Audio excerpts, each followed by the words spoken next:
Cette vidéo est destinée pour vous permettre de reconnaître la structure de base du MS Project qui sera utilisée pour gérer le calendrier du PAMAC et du préagrément de travail social.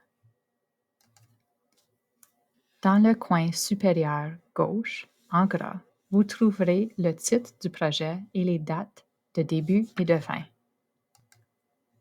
Ensuite, vous verrez des titres tels que grille, tableau, ligne de temps, graphique, personne et objectif. Il n'est pas nécessaire de prêter attention à ceci pour le moment, mais sachez que nous sommes en mode grid. La première colonne a des chiffres qui correspondent au numéro de la ligne. Il y a aussi la colonne avec Outline Number. Cela a été intégré pour établir un point de référence mutuel lors de vos communications avec vos collègues. Vous verrez aussi un cercle d'achèvement. C'est ce qui est coché par le gestionnaire du projet lorsque vous avez terminé la tâche. Prochain, nous avions la colonne des noms. Ceux-ci sont des titres créés par le gestionnaire de l'équipe pour se faire rapidement une idée de la tâche à accomplir.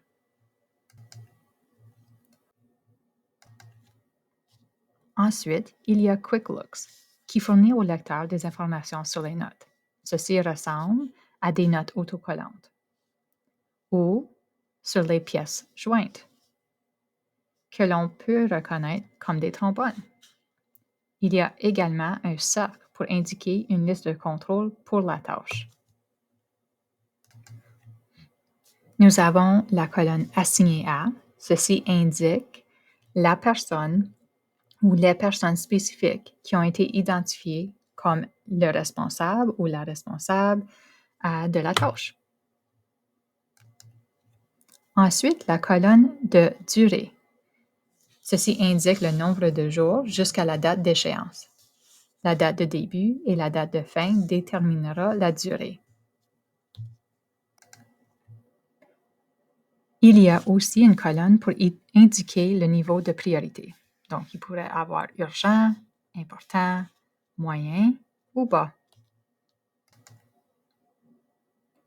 Voici la colonne Dependence, qui est une colonne qui indique si une tâche dépend d'une autre.